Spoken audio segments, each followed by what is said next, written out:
Hey guys, it's Derek. This guy, and this guy, and occasionally this guy. I wanted to talk today about the topic of speaking in tongues. Now this is definitely not a controversial subject. Of course, that is not true.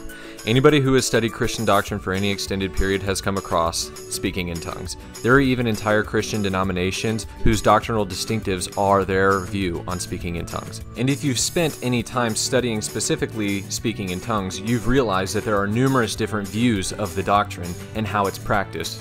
It is not my goal today to go over all the different views of speaking in tongues in some sort of comprehensive study. So you may ask, Derek, why are you talking about the doctrine of speaking in tongues? Simply, I have studied it for the better part of 10 years. Now, by that I do not mean that I have studied it for 10 years straight. I'm not even going to pretend that's the case.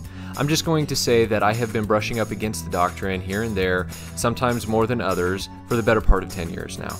Does this mean I'm any sort of authority on the doctrine? No. Does this mean that I have the definite, correct answer? No.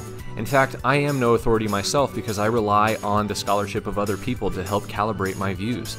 I would say over the last 10 years, anytime I had an answer on speaking in tongues, I would just study it a little more down the line, and then I would have more questions that would make me think that maybe I was wrong before, or maybe I need to calibrate this or that.